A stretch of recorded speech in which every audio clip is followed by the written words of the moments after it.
Welcome to the What's Your Weird Story podcast. Everyone has at least one good story. And some of us have stories that are just to the left of normal. We're interested in the ones that push the boundaries of what we can perceive. Stories that defy explanations. Stories with an air of mystery. Stories we might not share for fear of being thought of differently. But don't worry, we're all friends here. So, what's your weird story?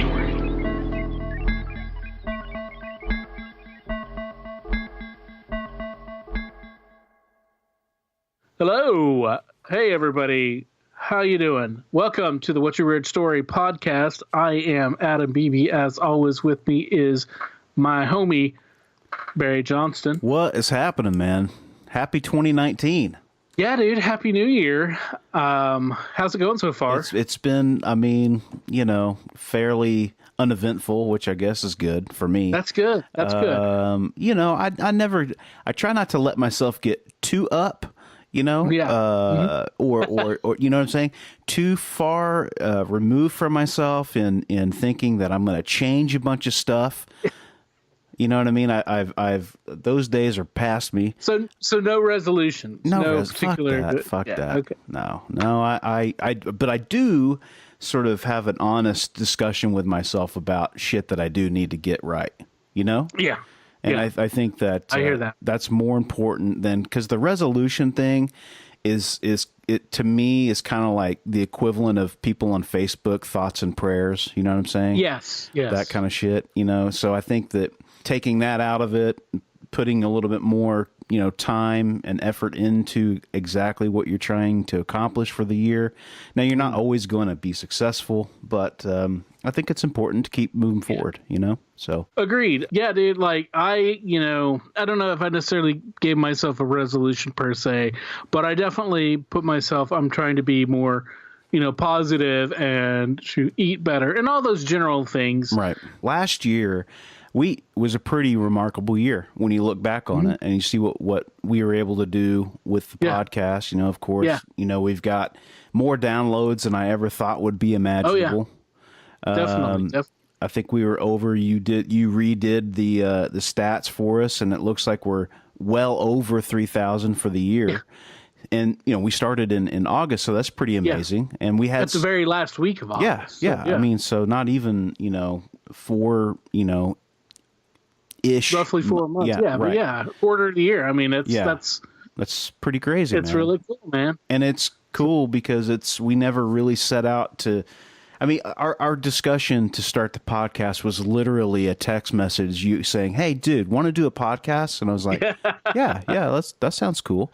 And then 3,300 downloads later, it's like, that's cool. That's a cool thing, man. So we had some cool things happen. We had some great guests on and did some cool stuff. Went to the Bigfoot Festival and definitely the highlight of my year last year and probably since the past couple of years was getting the podcast together, up and running, and just going, and how good it's been, and how good of a team we are. Yeah. And just patting ourselves on the back here a little bit, but that's it's cool. It's been really rewarding personally. Yeah. And we have each other to get the thing done, but we're thankful, and I think people are probably tired of us saying this by now, but we're thankful for everybody that's listening and downloads.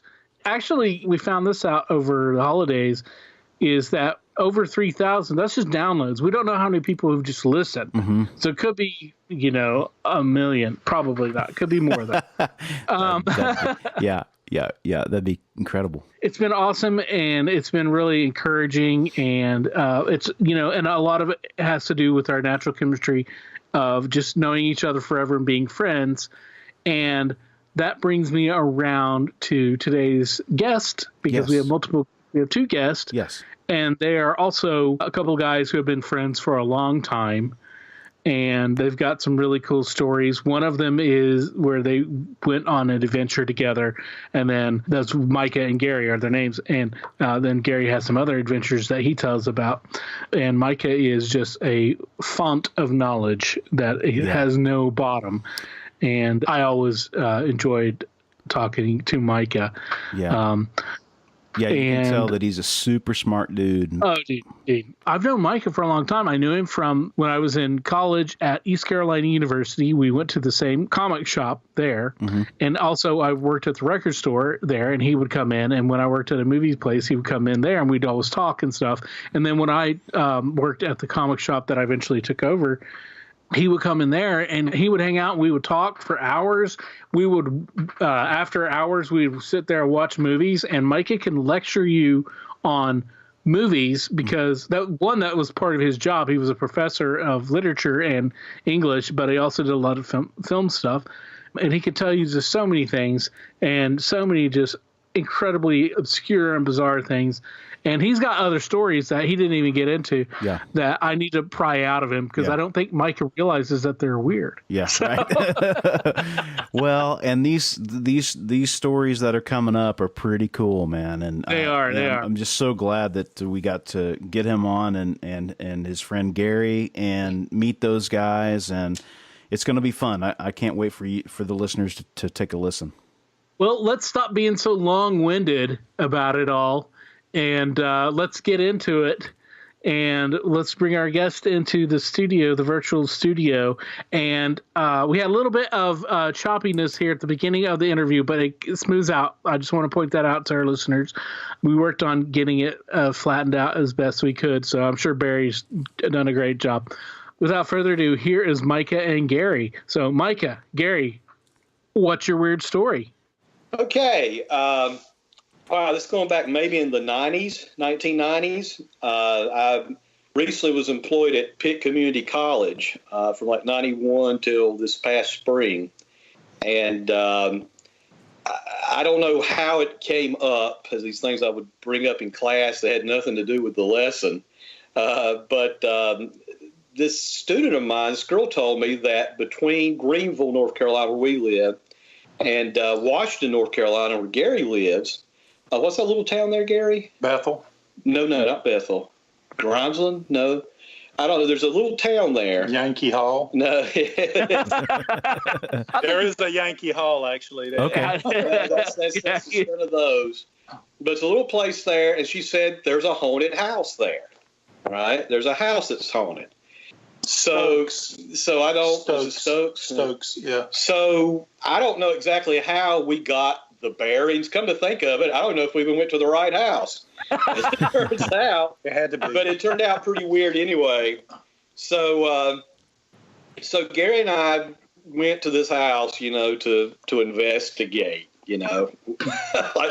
So we pull up, and Gary gets out, right? And he gets out, and he's going to ask, and I see a dog, right, coming up.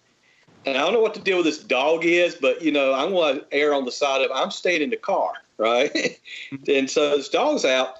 Gary's already out there where the dog is. So I'm like, trying to motion. We don't have cell phones. We don't, anything I get caught. So I'm like motioning, and I guess say a dog, or whatever, right? And Gary never understands what I'm saying, right? So he ducks into the house, all right? He goes into the house. And correct me if I'm wrong on this, Gary, because I was sitting in the car where it was safe. And he goes in the house. And he said the house was totally cleaned out, right, Gary? Just stripped bare. Yeah. And you open a door, right, like a closet. Was it a closet door? Let me get him from here. Let me see. Can my avatar speak? Yeah, of course. I want my avatar to speak for me.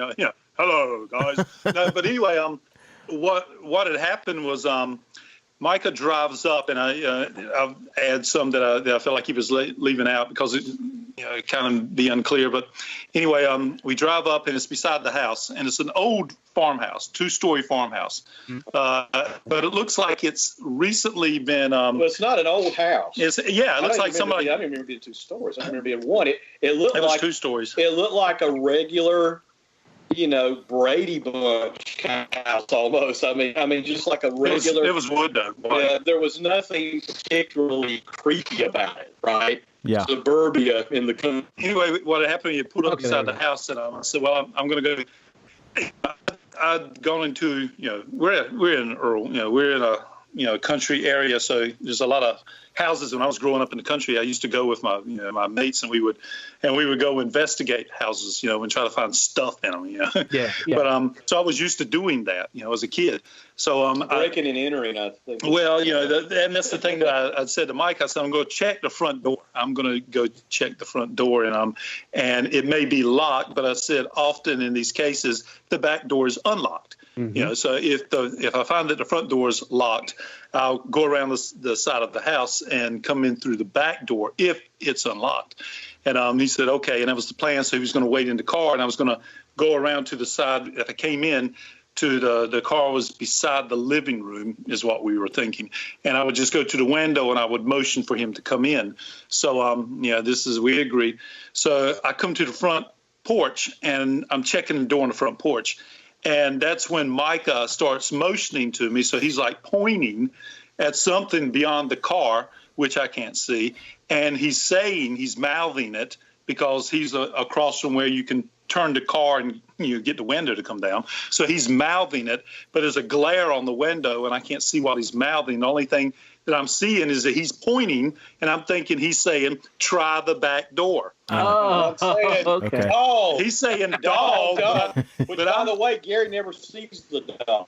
Yeah, I'm thinking he's saying door, but he's saying dog. And he never saw the dog. So the way that the house is set up, just by the growth and everything, bushes and stuff, it's easier for me when I come off the front porch, to go around the side of the house that's away from the car. So he's pointing at where he's seeing a dog, and I'm going around the other side of the house. So I come up to the back of the house and the porch and everything, and Mike is right. I never saw a dog at all. No dog. So I come in on the back porch, and sure enough, the door's unlocked. So I come into the house. First thing that grabs my attention is, like he said, that house has been stripped clean. I mean, the wall, the plates for the light switches, anything from the kitchen, the ceiling lights, place has been stripped clean. Anything that was bolted, that wasn't bolted down.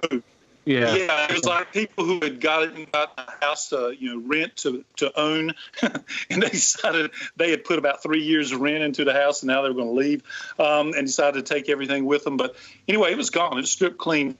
So I go into the living room, and I can see Micah. So I bang on the window. I get his attention, and I'm motioning him to come around the back and come in, and he's still pointing. There's a dog out there. He's still pointing. So finally, he reaches over and he turns the ignition enough to make the window come down. And he said, now I can hear him. He's going, there's a dog. There's this big dog back here. He said, I think we should leave. And I'm like, dog scared. All right, so hold on, Micah. Yeah. Do you remember what the dog looked like? Can you give a description of the dog? I can't, other than he looked like a dog, kind of like he was somebody's dog. It wasn't like he was a stray. Yeah, he looked like he was a breed, or he was well kept. He may have just been wandering the neighborhood. But obviously, when you're on somebody's property where you're not supposed to be, and a big dog comes up, a good indication to me, you ought to leave. Yeah. It was decent enough. He wasn't snarling or acting mean, but I didn't want to, engage him in any particular, give him a chance to get mean. I just thought discretion's 9/10 of valor. Exactly. I'm staying where I am. Yeah. Hey, I would have been right there with you, I think. Yeah. So, but me not. I mean, it's I mean that. So it's but I think I did leave the back door. Open. So anyway, Mike tell me we ought to leave. I think we should leave. And I'm thinking, okay, I'm in the house, but now that I'm here, one of the things that even as a kid, when I used to explore abandoned houses, I would always get some keepsake, some little memento or something, for my adventure. to say, okay, whenever I look back at it, I say, okay, I had this adventure, I was there, this happened, whatever. So I'm thinking, I'm not going to come into this house without taking something from it. I'm going to have a keepsake from this adventure. So I tell Mike, I said, I'm going to run upstairs real quick and I'll be back. And so I go upstairs, I'm looking around. I think there's like 3 rooms up there or something like that, a landing, 3 rooms. And I'm looking through them quick and all this kind of stuff. And I come to what appeared to be like a children's room. And I'm saying that because somebody had taken crayons and had drawn all over the wall. And this time I really wish, because I'm a painter and an illustrator on the side, so I wish we had cell phones at that time, because I would have liked to have taken pictures of the images on the wall. But, alas. So I'm looking around in there, and again, nothing's upstairs, stripped clean. Open the door, the closet door, and there's this card that's sitting on the floor. And that's it. The only thing is just this card sitting on the floor, and I pick it up, and the first thing that goes in my mind, my keepsake, my memento. So anyway, I pick up the card, and I look at it, and it's a small card. It's, not like the size of a playing card. It's a little smaller. And there's this owl on it, illustration of an owl. And I'm looking at it, and of course, we're both big Twin Peaks fans. Right. And the first thing that pops in my mind is I go, the owls are not what they seem. And I'm thinking, Micah's going to love this, And so I get the owl downstairs and said, I got something to show for the adventure. Go downstairs, and now I'm remembering he's talking dog. So I come out. Yeah, I come out of the first. I go to the back porch. I look out. I'm looking all around, and I don't see a dog. So I kind of make some scruffle noises on the porch to see if I can make the dog come, so I can shut the door, the back door, and go out the front door. And no dog and everything. So I go out, and I'm like, where the hell's the dog? So anyway, I go around the house. I get back into the car, and I'm like, I said, I didn't see a dog, man. And he's like, well, it was there. Yeah, and he doesn't lie. I can vouch for Mike. I can. He doesn't even tell Mike. He doesn't fib. So like, well, he saw a dog, but I didn't see a dog. But anyway, but I said, I didn't see a dog, but I did find this. And I hold up the card, and he looks at the card and he says, the owls are not what they seem. So I said, so true, so true. Yeah. No, Now, okay, well, let me. Now, just again, a lot of your listeners may be familiar with this already or not, but the whole owl thing, the whole owl mythology, and the whole thing behind the owls are not what they seem, which became one of the key phrases in the Twin Peaks series, but it wasn't original with those guys. They cribbed it from Whitley Strieber, who famously did Communion, and he introduced the idea that when, UFO abductees were taken, that the images of the aliens were masked by images of owls, right? Mm-hmm. And one of the things in the second season of Twin Peaks that kind of gets skipped over a lot, that was very interesting and unique with them, was that they followed, and this would have been David Lynch's co-creator Mark Frost bringing this in, because he's done a lot of occult, I think, research and things and readings. There is an occult explanation for UFOs, or at least something that is not the standard, Close Encounters of the Third Kind, beam me up, mothership, nuts and bolts thing. In fact, one of the leading guys, the leading man on ufology, J. Allen Hynek, who worked with Project Blue Book, and his protege, Jacques Vallée. Hynek was the one that gave you the Close Encounters classifications. Right. He was the advisor on Close Encounters. The French actor, who was a director, right? Isn't that the thing? Yeah, who plays the Frenchman in Close Encounters? He was a homage to Jacques Vallée, I believe. The irony is Vallée is totally opposed to the version of UFOs that Close Encounters was promoting. He believes that it's some parallel reality. He traces it back to things like fairy lore. He talks about how the things reoccur, like abduction of hares, UFO abduction, missing time, crossbred babies. Yeah, that makes a lot of sense. Yeah, that's a lot unfair. And he says his theory is, And it's interesting if you get to when the Twin Peaks: The Return came out, Mark Frost did 2 tie-in books. The first one, which you were able to get pretty cheap at Barnes and Noble, if you want to run down and get it, it's really good. He's very into the UFO stuff. Frost is, not so much Lynch. And there's a passage in there where one of the characters is talking. I thought, it sounds like he's paraphrasing Jacques Vallée, what he's saying here. And but basically, Vallée's idea was that these entities, alongside humans in this parallel dimension, I would say they're out and out demonic. Vallée doesn't. But he says, they sort of key themselves to what the current technology is. Mm-hmm. So when people are more rustic, you got the fairy lore and mushroom circles and stuff. But when you get technological, then they start giving this kind of technological stuff. And he's got some good books like Dimensions and Revelations, where he goes through and basically makes the case these things are not from outer space. It doesn't make sense, right? Mm-hmm. So Twin Peaks went in that direction. They were going into an occult explanation for UFOs because they brought in Project Blue Book and all these elements to get really interested. And then, unfortunately, they stumbled along in the mid-season before they got back on trail, and it got good again. But on the other hand, I don't know if they stumbled as they were just subtle, which is one of the cool things about Twin Peaks is not spoon-feeding you everything and all.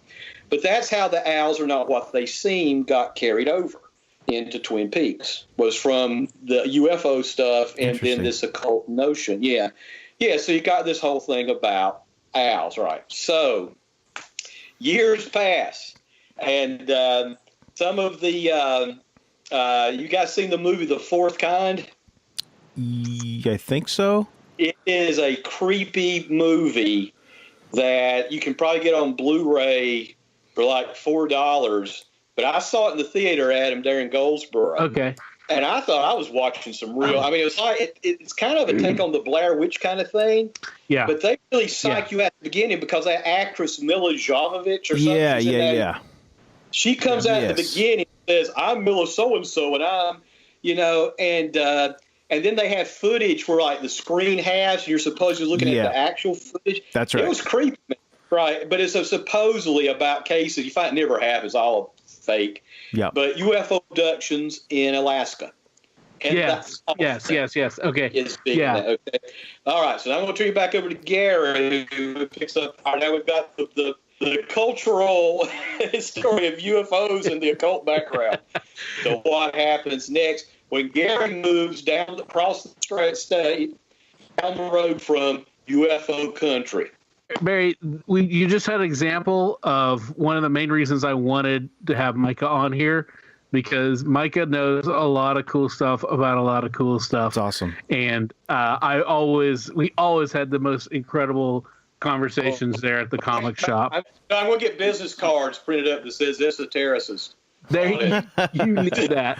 You need that. You're absolutely that. If you want to know anything useless, I'm your guy. Mike is your guy. No practical purpose. Yeah, that's great. But it's true.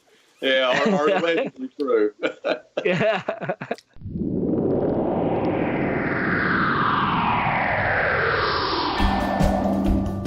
So we want to try an experiment. We want to get stories from you, the listener, for us to read on air. What we're saying is if you don't feel comfortable being interviewed on air, you can type up your story and send it to us, and we will have it read, and we'll share your story that way. It'll be a cross between us telling your story and our reactions to your story. So what we'll probably do is have a third party read your stories, and we'll react as we typically do. And we want to try this as an experiment. It's an idea that we've come up with. Now, granted, we can't ask you the questions we would normally ask someone who is involved in the story, but we may have our reader just make up stuff. That could be part of the charm. And it's a little silly, but we're going to try it, and it'll be fun.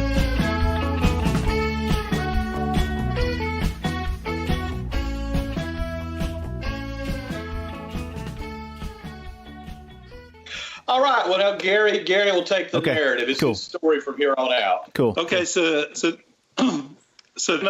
we jump forward. I found the card and it's cool and everything, and that's it. And like Micah said, I've moved across state, and I'm living in Franklin, North Carolina. No, excuse me, Waynesville. I moved a lot in like 7 years. So I'm in Waynesville, North Carolina, and I moved from there, and then I moved to Canton, North Carolina, and then I moved from there to Clyde, North Carolina. So I'm there, and I'm watching what he said. I was thinking it was white noise, but it's the fourth dimension. There's the fourth kind. The fourth kind. I wonder why I was thinking white noise. That's another movie that wasn't that good with Michael Keaton. Okay. But anyway, the trailer. Just a wealth of knowledge, man. I tell you, man. I can't. Look at the trailer for White Noise. It creeped me out. It'll creep you out, and then you see the movie, and it's just like Michael Keaton, and it's not that. But the trailer was freaky. Okay, yeah. cool. So it's the fourth. I'm glad you told me that. Yeah. Got it on my shelf. Wow. So anyway, years later, I'm watching the Fourth Kind, and I'm just sitting there watching it one night in my house, in this farmhouse I'm living in, and the telephone rings. At this time, I've got a landline, and I'm watching a DVD player, and I pause it, and I get up to answer the phone, and there's this squalling noise on the phone. I would say that it's similar to a fax machine when somebody, tries to call somewhere and they get a fax number. It was sort of like that, but I don't know if you guys have ever heard Lou Reed's Metal Machine music. It's kind of more like Lou Reed's Metal Machine music. Okay, is what the sound was like, and so I'm hearing a pattern in the noise. So I'm trying to stay with it, hoping that something will come with this noise, So I keep saying hello, hello, and then I listen, and I'm like hello, hello, and on top of that, I'm kind of intrigued by it because it sounds like Lou Reed's Metal Machine music, and I like that. So I'm listening, and it finally just stops, and I go, well, that was weird, and I put the phone down, and I go back to the couch to sit down and start the movie again. And I look down on the floor in front of me, and lo and behold, there's that card. Now, I have not seen that. I have not seen that card in 4 moves actually, and suddenly this card appears. Oh, that's a Twin Peaks moment right there. That's a Lynchian kind of a thing. Yeah. That was, and I was living alone, and it completely, and he's watching a movie about owls and UFO abductions. I'm watching a movie about owls and UFO abductions. Scene with the phone in wow. And the thing that comes to mind, I can't remember if there's a scene in the movie, but the thing that came to mind immediately was John Keel. And what had happened with the whole Mothman prophecy stuff. And if you guys have ever seen the Richard Gere movie that was based on the Mothman prophecies. But anyway, that's immediately what it came to mind, because that happened in Point Pleasant, West Virginia, prior to the bridge collapsing, and all of that. That was a strange phenomenon that went on there. And so I had been reading that John Keel book, so that's what immediately came to mind when it happened. So I went and got the book and everything, and I thought that I put it in there. I said, Micah's going to love this, because it's just too strange, to have that card. And Micah is smirking very largely in the background here now. So this is one for the files. This is one for the files. This is memoirs to prove the existence of the devil. This is our blue rose case. But anyway, so I decided I'm going to put the owl card in the book, in the John Keel book. What's it? Beans something? Strange Beans? No, you did. That's one of them. That's one of them. Yeah, that's the one I put it in. So anyway, to have it as a remembrance, I'm like, how to get on the floor, and then the other is what kind of message was being transferred to me through this call, and why. And so since then, I've moved closer back. I've moved twice since then as well, and I cannot, try as I may, I cannot find that card. I've had a friend who's been looking it up, trying to find the card, online because it looked like it was a children's card. It looked like it would have been a game or something because there's no word, number, or anything. It was just a picture of an owl on the card, and that was it.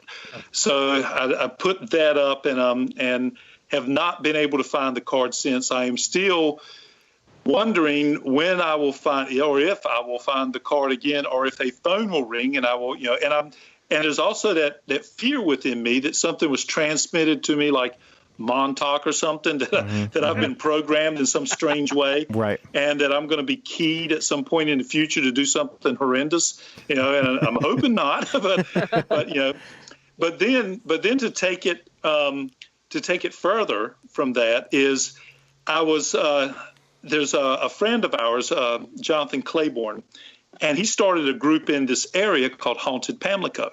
And the reason he started a group is there's so much weird stuff that happens around this area. He decided to investigate it. Whenever somebody, brought up something, or, he would go and check it out. So, and now it since has evolved into short films. Haunted Pamlico is now these, like short films that they create about strange stuff. But it's kind of. They do have a website. And they do have a website. You could go, or a Facebook page. Yeah, and see all the videos they've created and all this kind of stuff. Okay. And a lot of it's fun. A lot of it's played for laughs, but it's still got a good cinematographer now, Justin Casey. But anyway, Jonathan, when he had first done Haunted Pamlico, he was telling me of a strange incident that had happened with he and his sidekick Crystal, and they had learned, somebody had told them about a haunted house in the Stokes area, and they were going to go check it out. They decided, unlike Mike and I wanting to go in broad daylight, that they were going to go at dark or late at night. So if the house was a no trespasser, they could go in there and not be seen, because the farmers would normally go to bed at sunset, and they could just go, move around the house without being run off, So they show up, I guess, around midnight, and he's describing the house. And at first, so I asked him, I said, wait a minute, I described the house. And I said, Jonathan, I think Mike and I have been to that house. And I said, I've got a story for you. I said, but go ahead with your story, because I was going to see if he found a card in the house. Right. Yeah. I was just going to see what he had to say. Card for everyone. Yeah, a card for everyone. Who knows what his card would have been. Right. It's kind of interesting to think. But so his story is that he and Crystal, they drive up to the house, they find it. It's dark, it's around midnight, and they pull up beside the house just like Mike and I did, and they didn't notice it coming up to the house, but when they pull up into the house and turn their headlights off, they're noticing a blue glow behind the house, like it's in the yard behind the house. And they're like, what the heck is that? Because they didn't notice it driving up to the house. So, they're like, what the heck is that? So they decide to. We're all right. I think we're all at that point right now. It's like, what the heck is that? Yeah. So they decide to not get out of the car. They're a little freaked at this point. So they decided that they're going to ease up. They're going to start the car up with the lights out, and they're going to ease up to the back corner of the house so they can look at whatever the blue glow is without having to, commit to actually getting out of the car and walking over there. So they do that. They ease up to the back of the house, and they said what it is a blue flame that is like a fire, but it's blue. And the first thing that Jonathan said crossed their mind was, what on earth do you throw into a fire to make it turn blue? He was like, because it wasn't like a fire that was about to go out. He said it was a good sized fire, like, a campfire, a rather large campfire. And he said, but it's blue. And he said that, immediately as they're thinking out, what the hell turns a fire blue? They start noticing these robed figures moving around the blue fire. So, yeah, that's how. Holy shit! It's incredulous. But anyway, but one thing, I trust Jonathan as well. I know him because he was a newspaper writer for our daily news. So he is always, he was part of the Voice of the Pamlico. Right. And he would go out and and do interviews and stuff. So I completely trust Jonathan on this, but he said they see these characters, these people, kind of going around this this fire and everything, and he said right as they saw them, they looked back. So he said they're seeing the guys in the robes, and then the guys who are in the robes, they immediately look at them like they catch at the same time, and then there's that oh shit moment. It's like oh crap, they've seen us. So they didn't do anything. Jonathan said in retrospect, it wasn't like they all pulled out daggers, and started running towards them or something. He said it was just they had the fear, when they saw those people, and the people all just stopped in unison and turned to look at them. Not to mention a blue flame. None of that in and of itself, could be considered as threatening, violent, or whatever. But country folks having a hoedown. That's all. Whatever it is. I mean, if it had been like, if it had been, what's his name, Mulder or something. Hey, what are you guys doing? He would have. But Jonathan and Crystal, they're like, oh crap, and they immediately put it in reverse and just shot out of there, backed up, with their lights off, and took off, and that was their story. So I told Jonathan, I said, well, I'm really feeling the need to go back to that house now. and he said, well, it would be nice. He said, but the house is burned. He said, it's gone. And, really? and it was, and he said, he and Crystal, they built their nerve. A couple of weeks later, Crystal was actually the one who said, I'd like to go back to that house in the daylight and just look at it and take some pictures, because for the Haunted Pamlico, they had not done a story yet. They had had the experience, but they hadn't documented it. So Crystal wanted to go back for the documentation and at least take some pictures of the house. So when they did do their story, here's the house and everything. So they just put it off. They're busy people, and so they went back to where the house was, and it was burned. It was just the foundation of the place was sitting there. So then later, after he told me that, I told my another friend, a mutual friend, who actually went with me to Point Pleasant, because we got intrigued by the Mothman thing, and we wanted to go and talk to locals ourselves and learn some other interesting things about Point Pleasant that's not in anybody's documentation that I know of, but you can find it on YouTube. But about the Lowe Hotel that's across from the Mothman Museum. It's a haunted motel, and it goes back to the late 1800s, and it's a very well documented haunted hotel. And I didn't know about it until I got to Point Pleasant, but then I went on YouTube and started, sniffing around and finding out all this stuff where people had done their documentation, and these, professional ghost hunters had set up their equipment, and they had picked up some activity. But anyway, my friend who had gone with me, Roman Leary, to Point Pleasant, he wanted to go to the foundation where the house was. And I was kind of keen on that as well, because I wanted to you never know what you're going to find, Yeah. And the ashes. I didn't know if something would pop up in the ashes or something. I'm always, for he who has eyes to see, let him see. I'm that type of person that feel like if you go looking for stuff, inevitably you're going to find something. Yeah, that's true. So I said, okay, let's go. Let's go find the house. That don't mean you'll like it when you find it. So that's a very big thing to take into consideration. You can go. You can go poking around a snake's, snake hole. Don't be surprised if you find a snake. Then it's going to bite you.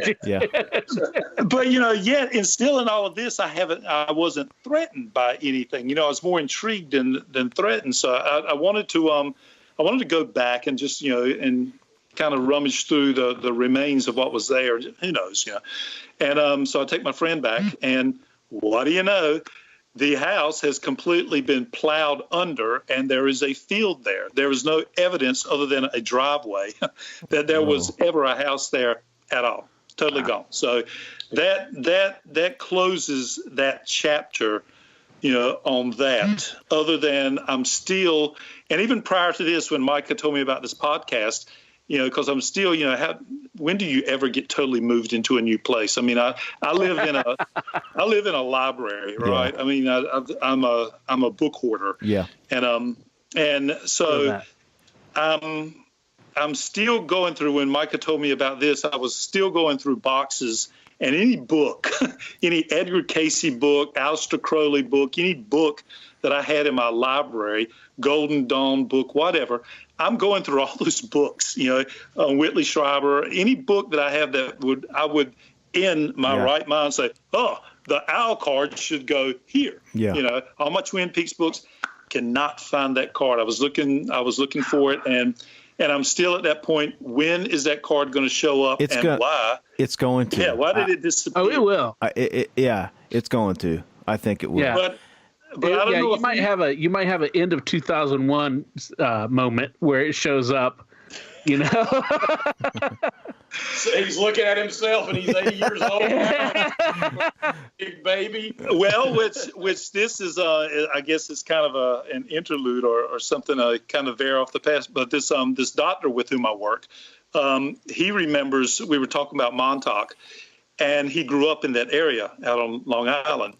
And at that point in time, I guess the general consensus for those who are conspiracy theorists, they believe that the more, the elitist of our society, the doctors and the lawyers and the real thinkers, in our culture, when the Woodstock generation was coming along and everybody was trying to decide whether they were going to tune in, turn on, and drop out, or if they were going to, not, the professionals at that time did not want their children, their up-and-coming children, to get caught up in that whole Woodstock generation thing.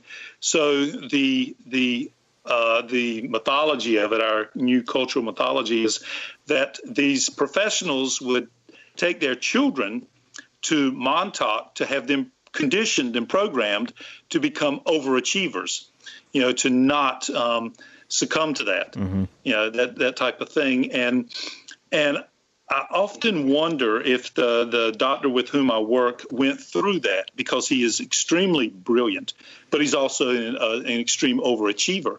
And one of his, and I asked him about that, one time I said, you think you were part of the Montauk experiment?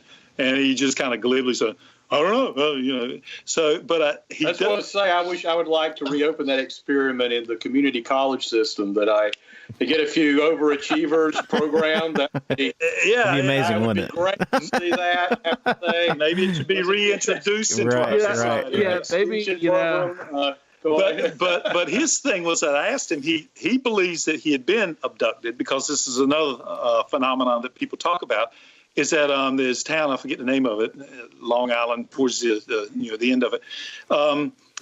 He would walk home from school and he would cut through this graveyard to get from, this side of the street to his house, which is across the graveyard. Instead of walking all the way around the graveyard, he just cut through it. And he remembered that on one day he was getting ready to cut through the graveyard, and the next thing he remembers, he's in front of his house. And he has no recall of cutting through the graveyard. Now, of course, a lot of us can ride from, like one town to the next, and it's like, what's memorable about it? Unless, and not. But if you went from a 20-minute drive and all of a sudden you've left your driveway and you're at your destination and you can't recall anything that happened at all, you would normally know that. Sure. And he did. So he was determined. He was convinced that he had been abducted and something happened. Now, the only other thing that he talks about, which he's adamant about it, is he was in his, this, of course, there's jokes galore that could happen here, but he was in his shower one morning, and as he's taking a shower, above the shower head, this mist starts forming, and he sees this face coming through this mist. And it's like, there's like a portal there or something, and he's seeing this face on the other side of this portal, and it's talking to him. But it's animated. It appears to be warning him, trying to, tell him something that's very important, and he can't make it out. He can't understand what they're saying. And he said it's an old guy, this old man, and he's looking at him, trying to figure it out. And then the mist goes up, and the face disappears, and he never knew what the message was. So I asked him about that, and I said, "Do you have any idea?" And he said, well, it happened about 20 years ago. He was practicing down at Daytona Beach. He said, it happened about 20 years ago when I was down there. And he said, I said, he looked familiar, and this he's Sicilian, and he's got these characteristics like all the rest of his family. And he said he looked familiar, but he said, I'm like, he said, I started thinking about my uncles and, all the people in the family. And he said, I couldn't put him together. He said, 20 years later, he said, I know who it is. He said, it's me. He said, it's me older. He said, because now, he said, I can look in the mirror. Wow. He said, I couldn't have envisioned myself 20 years ago looking like I look now. And he said, and it was me. Whoa. That's probably older than I am now. Now, if it was me, I would just call it a plumber. What is this coming through my pipes? This dimensional portal. You're pissing the old me off. Wow. Cosmic Drano here. That's crazy, man. But Gary mentioned his the Aleister Crowley book that he had. Yeah. Adam, I know you're familiar with my graphic novel Heaven's War, right? Yeah. Yeah. There's some original art from it. You still have that? I do. Tell me you haven't sold that on eBay. Oh no, I never will. Never will. Okay, Hey, it's worth a lot now. Oh, is it? Well, maybe I will then. No, I wouldn't. I would never. But Gary was my Crowley expert consultant when I was writing that, because he'd read a lot. We're not followers by any means, but just in terms of reference. Yeah, absolutely. And following, picking his brain to see if I was, what would Aleister Crowley do? That's what we're That's a T-shirt idea. I know. Micah, there could have been millions right there. Micah, that could have been millions. But no, like when I was writing the character, I wanted him to be, true to Crowley, even though I certainly don't agree with his position on things, but I want to give him a right representation. Yeah. And so Gary was my go-to guy on Heaven's War. That's amazing. So, does any of this bring up any question or anything from you guys? I want to go back to the house real quick. Did you ever find? We all do. Yeah. It's as far as the driveway. Apparently. Right. Did you ever find out how the house burned, or is that just a mystery? That's common around here. Okay. Farmer, if once you abandon a house, because I think there's some legal issues if somebody goes into your house, even if you have a no trespassing sign and they get hurt in the house, there can be legal ramifications. Yeah. I remember my grandmother's house when it became abandoned. Normally you're approached by the local volunteer fire department. Okay. And they say, hey, we'd like to burn your house, to teach our guys how to, work with fire, to put it out or whatever. So especially that elusive blue flame. That's what I was thinking, man. That's what I thought. I thought maybe one of those guys maybe set fire to it or something. And I don't know. I haven't checked any records. I haven't.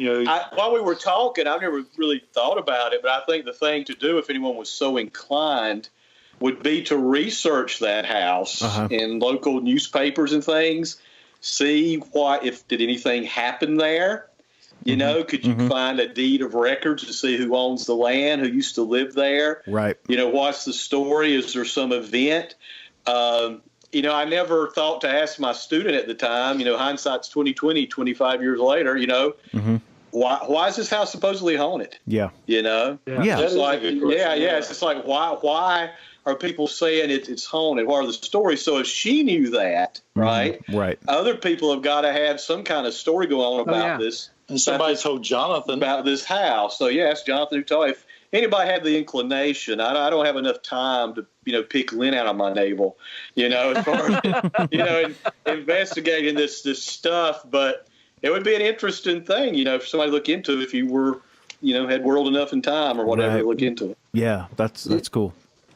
Yeah, that is. In fact, I'll see Jonathan tonight. They're putting on a Christmas presentation at this theater that they just created called A Cracked Christmas. So I'll actually be able to ask him about it tonight. Cool. Well, hey, if you wouldn't mind, tell him about us And I don't know if Mike, if you're going longer. Well, but tell him about us.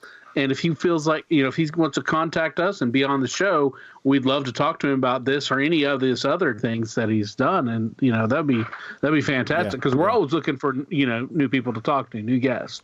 He's so that good. would be really great. Yeah, and he's got like a great radio voice. He's one of these crooners. He's a singer. He'll sing you some Frank Sinatra if you want him to. But he's really good. And he's got a lot of stories. I mean, he was, like Micah said, he's a guy who does have the time. Yeah. To be able to go and do some legitimate investigating. Right. And he has in the past. So that's cool. Yeah, that's it. Another thing I was going to comment on is when you were talking about your doctor friend, how he had that missing time and how you were saying, you can get on autopilot if you're doing something, if it's routine. You're driving somewhere and you drive that same drive 20, 30 minutes a day, every 5 days a week or whatever to go to work or not. You kind of get on autopilot. But like I had a case of missing time when I was in college, and there is the reason that it stands out is because you don't have that routine feeling. You have there's something that is different, and you're aware of the difference, but you don't know what it is. You just know that this is a different kind of experience. Mm-hmm. It's like, I can't even describe it fully. It's just for me it was like I was very confused and disoriented, and like then I came back, came back to reality, quote unquote, and just like, realized where I was. But also, I know that there's something that was not quite right in the universe that had happened before. And, I don't know if I was abducted. I don't know what it was. I just know that I'm aware that I have a gap of time that is somewhere between 6 and 7 minutes that I can figure. And I can only judge that on because I was listening to a song on a cassette tape, and I know that song is about 6.5 minutes long. So, yeah. That was one I told the story on an earlier episode. And what was the song? It was a song. It was a Flaming Lips song. Wow. And which is very beside him, the lead singer in Asheville one time, watching Brian Eno. Yeah, that'd be great company for Brian Eno. Yeah, I've talked to him several times because he's from our area, and I'd see him on tour. I'd see him, and every time I'd see that, I go talk to him because he's one of the nicest people in the world and very approachable. But yeah, I was listening to. I think it was a song "When You're 22" is what I think. I think that's what it was, but it was somewhere, and it was in the mid '90s, and it was a strange. It was a strange event, and I thought I had mistaped it or something that had happened. But no, the whole song was there. I just have this blank period of time for about 6 or 7 minutes, whatever it was. Not very long, but long enough to be aware that, I consciously heard the first two. I'm pretty sure it's When You're 22. The first like 2 or 3 notes. And then I was really confused and everything. And then at the very end of it, I heard the last trail off part of the song and was completely like, what? Thrown off. So yeah, that was it was weird. It's weird. And that's one of those things where when people say they've got missing time, I when they describe it that they just don't know what happened, I understand that, and I understand that's I'm like, yeah, that sounds right. That sounds legitimate. I believe that. So yeah. What is it? From outer space. They came from outer space. Yeah, that's great. The answer right there. Well, the thing I would, that, and talking about follow up, it would possibly be fun to try to find a hypnotist and play that song. Start the song again. And while you're under hypnosis, and see if you could recreate that lost 6 minutes. That's a great idea. Using that as your spring. That's a great idea. Do it live. Yeah. Exactly. No kidding, man. That's a great idea. That would be awesome because I think this, like Micah, we were talking about one time the concept of the frequency of fear. I think that there can be stimuli there can be a stimulus to trigger things. And that's and I think sometimes it can be music. Yeah. You start thinking, and I guess it all depends on where you yourself are, mentally and everything. But I mean, for like Charles Manson to be triggered like he was by Helter Skelter, or there was this one girl I knew that every time she listened to the acoustic version of Pinball Wizard, just something about the way Pete Townsend was playing, his acoustic guitar and going at it made her want to commit suicide. It's like he wasn't that bad at guitar. No, he was a great guitarist, but it's just something was triggered in her brain when she would hear it, and she couldn't listen to that song because it put her in this blue funk, and she wanted to kill herself. Yeah.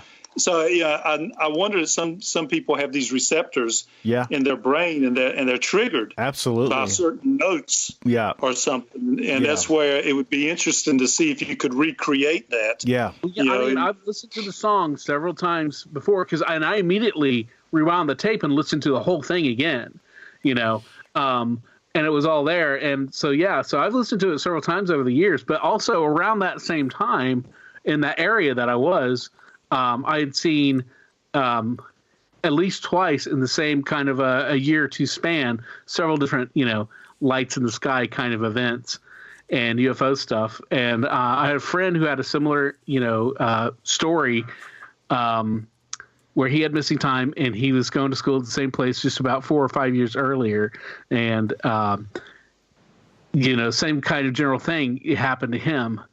And coming in the future, we've got another story of a friend who has some of the same elements around the same time, around the same area, all unconnected and unto each other.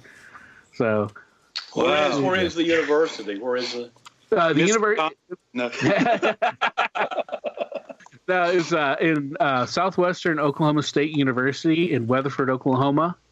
It's just off of Route 66, old Route 66, and that's in fact Route 66 was it was a back road at that time that I was taking, that I had that missing time experience on.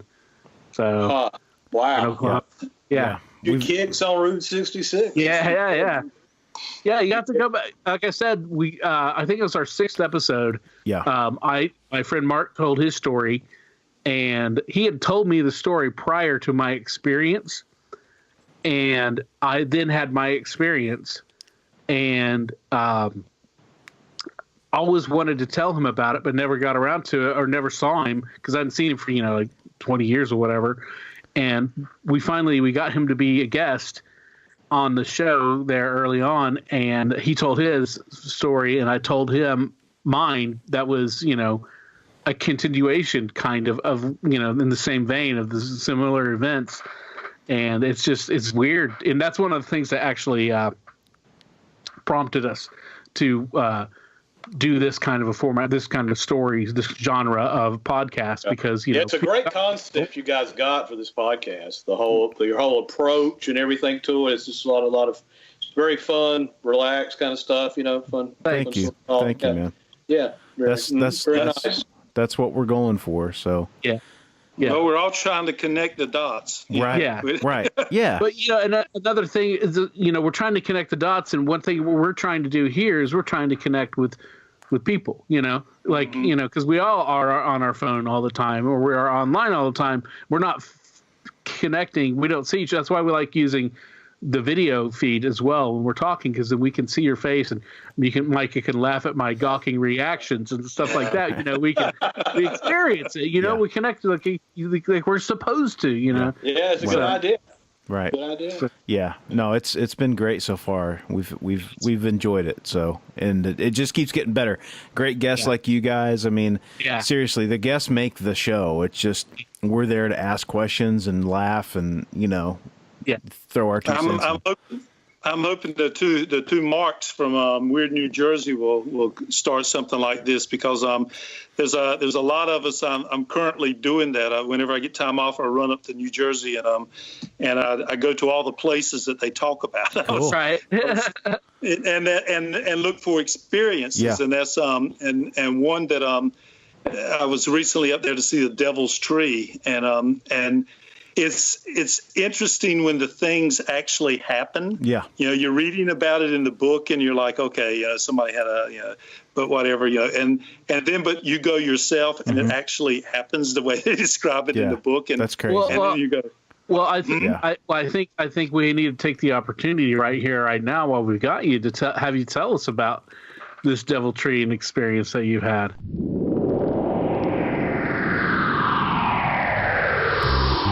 So we're looking for a little help from our friends. We need you, our loyal listeners, to help us spread the word about the What's Your Weird Story podcast. Just go to your current podcast provider, iTunes, Spotify, Stitcher, SoundCloud, Podbean, YouTube. We're just about everywhere. Hit the subscribe button, download the podcast, give us a thumbs up, hit the like button, give us the highest rating you can, and give us a review. The What's Your Weird Story podcast is a community effort. Without our friends and listeners, it wouldn't be possible to do what we do. So please, help us out by spreading the word. The Devil's Tree was cool because there's been 2 volumes of Weird New Jersey, and I'm a completist. I mean, if I get a book, I want to do everything in the book. I start page 1 and go through, and so I reached the Devil's Tree, and there was get a couple of friends, some Jersey girls, and we head out to the Devil's Tree. And one of the things that they were saying is that that in the past, someone going up to it, a black truck, a black Ford truck, would come up behind you like it was trying to push you off the road or something. Or this happened to one person anyway.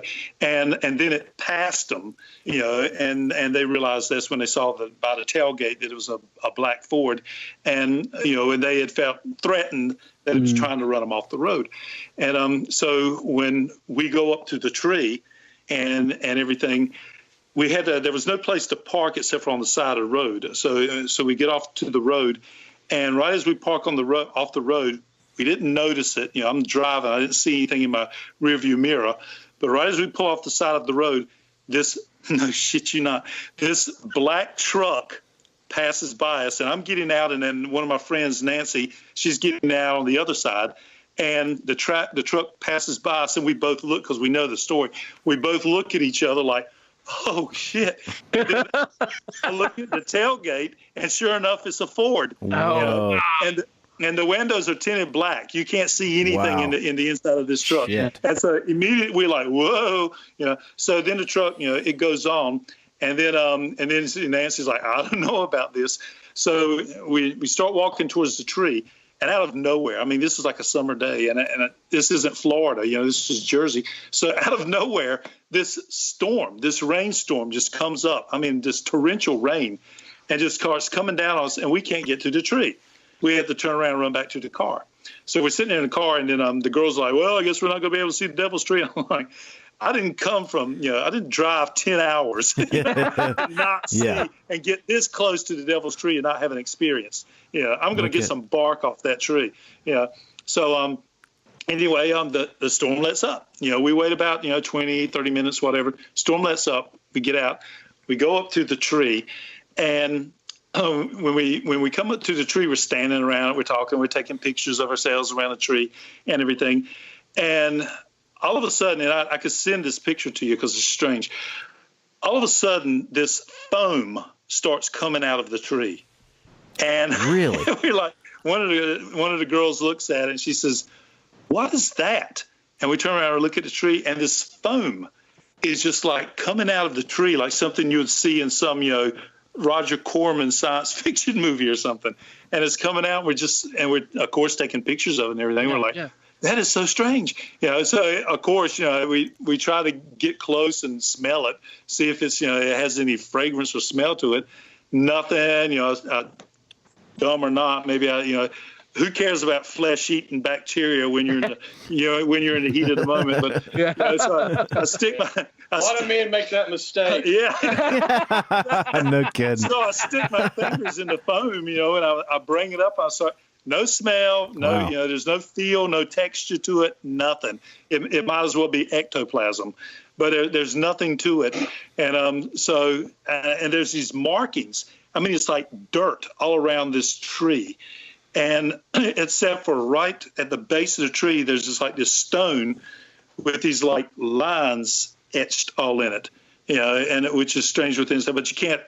It doesn't look like anything other than it's just strange. There's this huge stone, at the base of this tree where there's nothing else around but dirt, and then there's this tree. So there's a lot of legends. I mean, you can look it up and everything. But that was the thing. So when we're getting ready to leave, after we've had our Devil's Tree experience, we get some of the bark. We get the stuff that we feel like we can take with us and all this. We're getting ready to leave, and again, Nancy, one of the girls, because there's a legend about. Somebody had gone to the tree as a skeptic with some friends, and they decided to take a leak on the tree, in defiance of the devil. And said, the devil's tree, right? And take a leak. I'm not scared of I'm not scared. So I'm going to pee on this tree. So then they leave, and immediately after leaving, they get a short, ways down the road, and they wreck, And so Nancy, she was saying, and she said, well, whatever you do, don't pee on the tree. So I'm like, well, no, I'm not going to do that. But I had my key with me. I said, but this is a devil's tree. My act of defiance is I went up there and put a cross in the tree in the bark. I do that, and then Linda's like. I don't know if that's a good idea either. I mean, it's the devil's tree. You might not. She has a lot of faith in Jesus. Yeah. She's like, I don't know if the devil would want you, like carving a cross on his tree. Yeah. I'm like, oh well, whatever. But anyway, we get back in the car and we leave. And when you come to the end of the country road, you have to take a ramp back onto, I don't know if it's 22 or whatever road, but there's a major road that you have to take a ramp to get back onto. And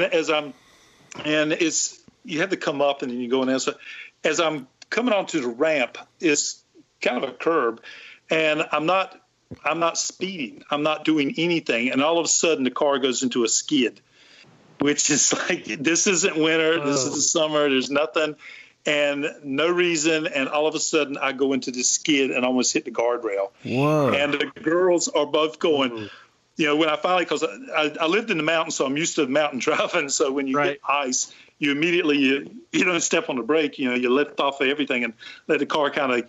What do you do when you hit Satan? Yeah. What do you do when you hit Satan? You lean into the curve, and you don't know. But Jesus, take the wheel, Micah. Jesus, take the wheel. When the car almost went into the side rail, and I stopped, the girls are like, "What was that?" I don't know. And we were, all three of us were like Petra. I was even afraid to even move for a little bit because it was such a pronounced skid. Wow. And I'm practically doing 5 miles per hour coming on this ramp because, I'm trying to look at the traffic coming. So, you just want to run out in the middle of a 4-lane road. And I'll go into the skid. So that was, and I was nervous for probably the next 2 or 3 miles thinking, what the heck is going, But that was my Devil's Tree experience. Wow, and that was, and so those guys, when I just came back from Lakewood, they have what's called the D&L tree there. Not a whole lot happened there. There's this murder type of thing that happened at the tree, but that was nothing really happened there. As I found a pretty strange feather there. I don't know if feathers have any type of a significance, a symbolic thing. I took the feather, but just for the remembrance, but. Didn't get a feeling like no foam out of the tree or anything like that at the Devil's Tree. But I got to tell you, I'd never seen anything like that. Wow. It was literally like a Roger Corman film, like this foam just out of nowhere. I mean, like a weeping. You said you got to. I have pictures. Yeah, send it, man. Yeah. I don't know the link or how. You need to check and see if somebody's done any chemical testing of that. What's the story behind the Devil's Tree though? Like, why is it called that? Is it there's a, the legend of it. That's a good question. I think there was a hanging that took place there. Okay. It was the rock has been documented there as being a portal to hell. Okay. There's a documented portal to hell. A spoken document. I lived in some. Somebody said this is. It's all the Chamber of Commerce. I lived in some towns that I think were probably a documented portal. Yes. Well, that's what I had to say about Point Pleasant, West Virginia. How How many towns do you go to where on Main Street they have a giant statue of a monster on their Main Street? When you go to Point Pleasant, right in the middle of Main Street, you have this big statue of the Mothman. A lot of strange high weirdness went on there in that time period. I've listened to several podcasts about that and about just stuff that went on that are associated with that. There are a lot of Men in Black stuff that went on there. Just all sorts of crazy things there at Point Pleasant. This guy, I did a posting about it, and this guy contacted me from Florida, and he grew up in Point Pleasant when this was happening. He was like 12 or 13 years old when all of it was happening in Point Pleasant. And he contacted me. And the interesting thing is we get John Keel's take on all of it about the Men in Black and all this kind of stuff. And his thing was, he said, it wasn't anything like that living there. And I said, What do you mean by that? He said, you never heard about the Men in Black until X-Files and Will Smith and all that stuff. He said there was none of that. He said when we were growing up there, we didn't have any history to base any of this stuff on. There was nothing. And I said, well, what was it to you then? He said, the Men in Black. He said, you got to remember the TNT, which was like a military dumping ground. Right. He said that was right outside of town, and he said that at that time in the early 60s, everybody was worried about the Cold War. Right. He said, so when you had these weird guys show up in town, and he said they spoke with an accent, they didn't sound like they were from around there. It was a small community. Everybody basically knew each other. Yeah. He said now these strangers are showing up, talking to people. He said the thing that we were hearing and believing was that they were Russians. Right. He said, we didn't know anything about the Men in Black. He said, we thought they were Russians. I said, well, what about the Mothman itself? I said, he said, John Keel created that. He said, John Keel created the whole thing about the Mothman. I said, what did you guys think? He said, well, you got to understand. He said, Point Pleasant was built on an Indian battleground. He said when the white man started moving into the fertile Ohio Valley area, he said the Indians, there was 3 tribes that were around there. I forget the names of them. But these 3 tribes didn't want a white man in there on their fertile ground. They had such good, soil and right on the river. So they were trying to run the white man off. The white man said, I'm not going to go for that. So the 3 tribes combined, and they had this major battle with the white man. Davy Crockett was in on this fight, either he or Daniel Boone, I can't remember which now. But anyway, one of them was in this fight, and they slaughtered the Indians. So it was a major, massive slaughter. Right. And, the white man won. And then they built a town on top of the battlefield, where all these Indians were slaughtered. So at that time, the ones who were more superstitious in the town were believing that they had some Indian god that had the look of the Mothman. And they thought it was the Indian god that was coming back, seeking revenge for the slaughter. That this time period to come back for this Indian god to come back and do this because there was so much cattle being slaughtered. Mm-hmm. That was happening. So then, I said, well, what were they saying in the churches and stuff like that? He said, well, there was in the TNT, which there was said to be like these satanic gatherings. So the preachers, we're talking about the early 60s now, the preachers were saying that it was Satan because of the red eyes. Right, the eyes of the devil. Wow. So he said nobody thought about UFOs at that time. He said, he said they were looking at things that people understood at that time. Right. He said was the devil, the Russians, this type of stuff, nothing about UFOs. John Keel created the Mothman. He said they didn't know what to call it, And he said the only thing that I said, what do you remember the most, being that you were like 12 or 13 at that time? He said the thing that I remember the most, he said, was that we had to. We're about to run out on our battery here. Okay. Yeah. So. Okay, man. Yeah, when I'm plugged. But anyway, that does kind of tie in with what. I was saying. It does. I was going to mention that.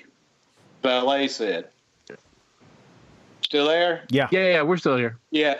The valet said about how people, well, you know, how they were interpreting this phenomena that Gary's talking about. You know, they didn't think of it in terms of technology, UFOs, and that sort of thing. They were seeing it through a whole different lens. So, you know, what is the truth behind it? You know, again, it could very well be something far more occultic than, you know, what fits the palette of a technological age. Right. You know. Right. Right. But, no, that's fascinating. Yeah, but Barry is about to go. We need to kind of go anyway. Okay, man. Nice to meet you guys. Thank you guys for taking time. Yeah, a lot of fun. Thanks again. I was going to mention that my book is out. That you were mentioned in the introduction. Yep. It's out in print now. Oh, great. And, yeah, so I don't know if you ever thought you would see yourself in the context of a essay on Oscar Wilde and Dorian Gray. Yeah, but the book is Dorian Gray, Darker Shades. Yep. And it has. I did the introductory essay, and I have a novella in it called Portrait of a Lady. It's the first anthology dedicated to new adventures of Dorian Gray in over 100 years of that character's existence, believe it or not. Nice. Yeah, and Micah also wrote a really awesome, really cool graphic novel, Heaven's War, and it give us a little bit about that real quick, Micah, before we leave. Well, it's the Oxford Inklings, C.S. Lewis, J.R. Tolkien, up against actually sort of the wingman for Charles Williams, a lesser-known writer, but a more eccentric one with sort of cultic tie-ins, and they're pitted against Aleister Crowley, trying to find an entranceway into the kingdom of the air, where angels and fallen angels battle to shape the destiny of the nations, and Crowley wants to upset it, and of course they're there for the cause of the light. It ties into some of the same backstory of the Da Vinci Code. It's a historic fantasy set in English Chateau, France, where that bizarre church is, and art by Michael Gatiss, Marvel Comics artist, most known probably for Jessica Jones, that the Netflix series is based on. Yeah, cool. It's really cool graphic novel. Thank you. Yeah, it's just still out there, but the latest thing is my prose novella, and I'm also getting a website going up now, an author website. Yeah. Great. Excellent. Yeah. Well, thanks again, guys. We know your battery life is going to cut out here, and we really at some point. Yeah.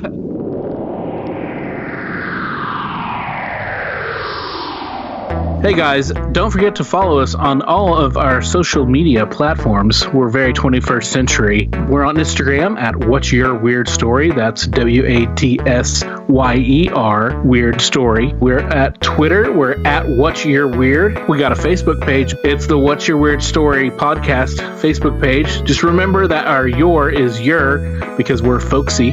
And we also have a www.whatsyourweirdstory.com. That's www.whatsyourweirdstory.com. That's for all of your social media platforms, and those are ways you can contact us and set up an interview if you want to be a part of the show. So look us up.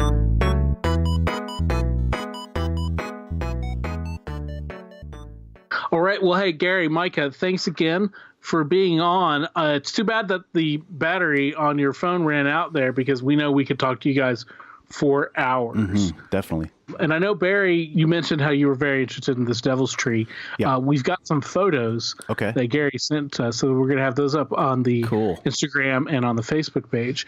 But I know you said you looked up the Devil's Tree, so give us some knowledge, man. Yeah, man.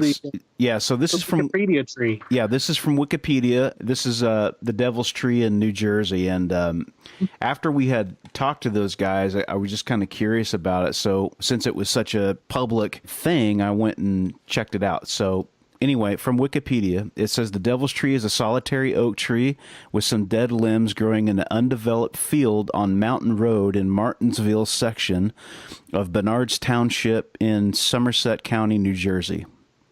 Local legends suggest the tree is cursed. Those who damage or disrespect the tree, usually by urinating on it or making disparaging remarks, which that's what Michael was talking about there, or Gary was talking about, will soon thereafter come to some sort of harm, often in the form of a car accident or a major breakdown as they leave. Again, Gary said that he had some car issues. Yep. And then it talks about the various legends. So here's what it says. It says a common claim is in that Bernards Township was one of the central headquarters for the Ku Klux Klan in New Jersey, and that the tree had been used to lynch African Americans and rebellious slaves since colonial times, because we were curious about what sparked this whole thing. Another claim is that a farmer hanged himself from the tree after killing his family, and that anyone trying to cut the tree down will come to an untimely end. Other legends surrounding the tree allege that the visitors who get too close to the tree will get chased by a black Ford pickup truck. Isn't that crazy, huh? That is exactly what he said. Yep.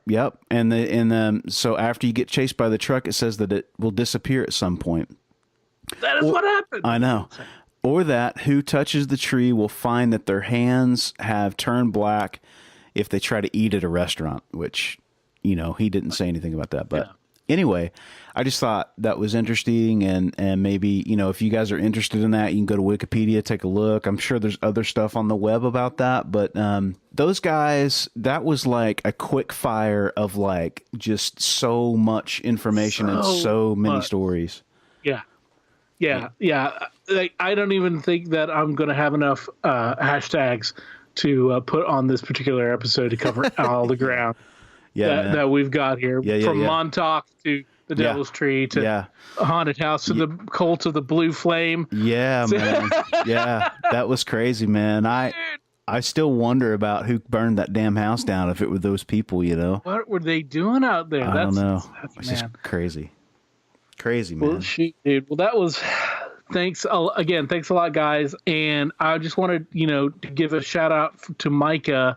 Again, he's a writer, and he wrote a really cool graphic novel called Heaven's War, and it's really cool. It's got great art, and he talked about it, and it's really a cool book, especially if you like alternate history kind of things. Okay. But definitely check that out. Image Comics made it. I think it just was put back into printing a year or two ago for its 10th or 15th anniversary. Awesome. Really cool. And Micah also has a website. It is Minor Prophet Press. That's MinorProfitPress.com. And he's got some other stuff up there. You can check it out there. And it's cool stuff, and that's, one of the things that we're fortunate about is the creative people that we know who have come on to share their stories. And so if nothing else, we want to help our friends out for helping us out. Yeah, absolutely. So, absolutely. Expose some people to some folks that are out there doing some really great work, Yeah.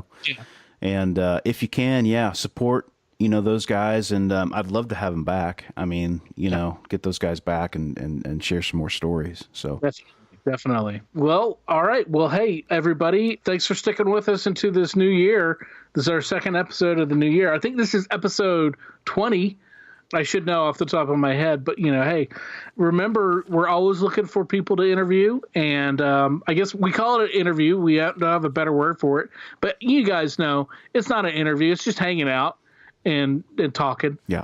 And it's a lot of fun, and we have a blast, and everybody seems to be having a blast, because we got more people coming back. We have more return guests, and friends, what really they are. So thanks for listening. Barry, anything else you got? Just have a good 2019, stay the path, keep positive, keep improving. That's it. As always, if you have a weird story, we want to hear it. If you have a lot of them, we want to hear them all. We can't do this podcast without your invaluable contributions. Whether it's sharing your stories, listening, rating, and spreading the word about the podcast. Thanks for listening. Until next time, be safe. Be weird.